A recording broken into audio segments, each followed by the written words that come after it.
The saxophone coughed out a discordant note, drowning in the clink of glasses and the murmur of indifferent conversation.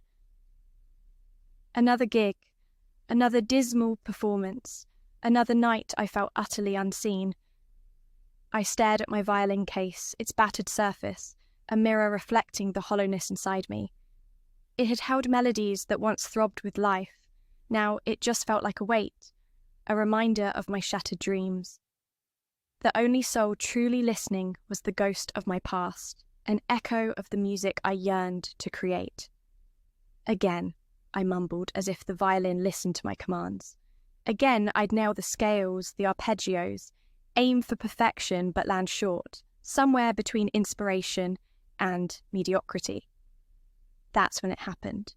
My bow rose, poised to unleash another melancholic serenade, but the violin started to move on its own. I froze, heart pounding against my ribs. The rosin rasped against the strings, creating an unsettling harmony as the bow danced in midair, weaving constellations of sound. I watched, mesmerized and terrified, as the music transformed, not my melancholic symphony, but something entirely different. Rich, primal, a torrent of emotions I could barely comprehend. News travelled fast within the fringe. One whispered mention of a player who bends the strings to her will led to another, a rumour blossoming into an urban legend. Then came the encounter with Ross. I found him in The Other Stage, a subterranean club pulsing with the rhythms of the unconventional. The air hummed, thick with the scent of incense and the intoxicating promise of something different. He saw me instantly, across the throbbing crowd. A hush fell as he moved towards me, his eyes holding a depth that made my heart race. His voice, a velvety baritone, cut through the noise. "Vivianne Marvin," he said, a knowing smile playing on his lips. "I've been waiting for you." Waiting? My mind reeled with possibilities. Was he part of the rumour mill, scouting for the next prodigy? A talent scout from some underground music collective?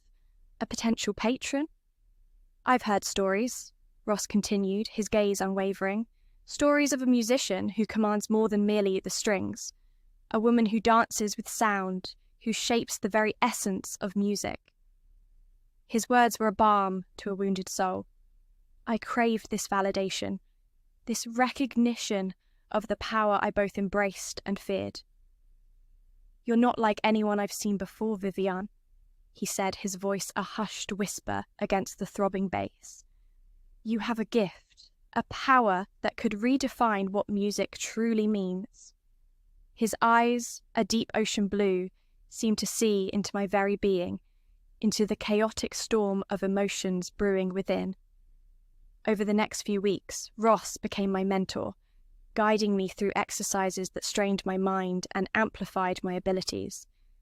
I learned to sculpt sound waves, to weave harmonies that felt both ancient and futuristic. My music transformed. It was a kaleidoscope of textures, a symphony driven by my amplified emotions.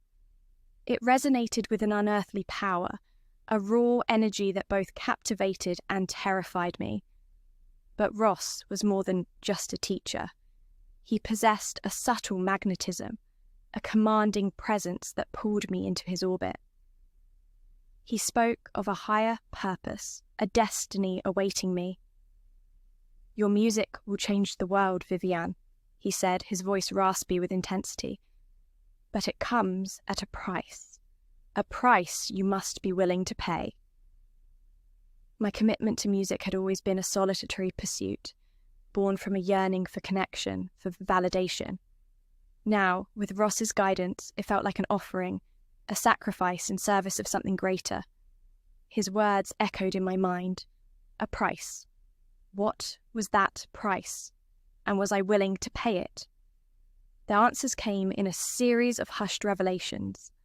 Ross's powers, he confessed, were not merely those of a musician, but of manipulating time itself.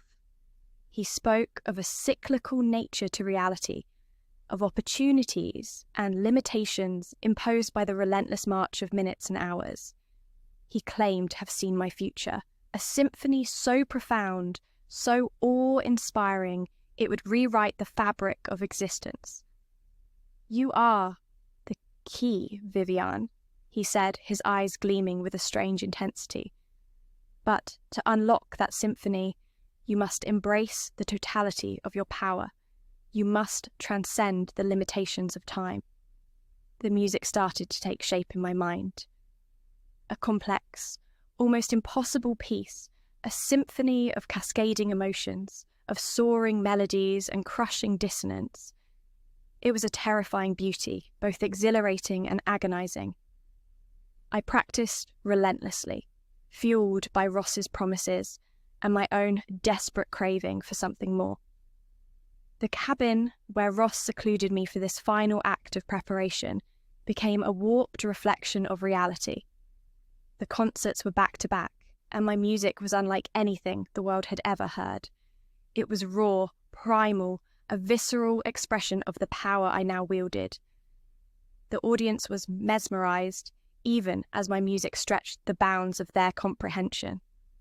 The applause was intoxicating, the validation a drug I craved more than ever. They called me a prodigy, a visionary, a force of nature.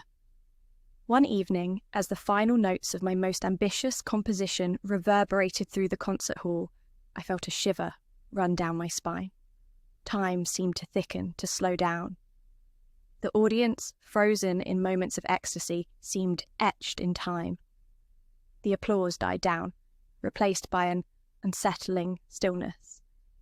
I looked at my reflection in the polished piano, my eyes wide with awe and terror. My music, my power, hadn't merely moved the hearts of the listeners, it melted them. The world outside was fading, the music warping time's fabric around me. Ross had been right. A song could change the world. But at what cost?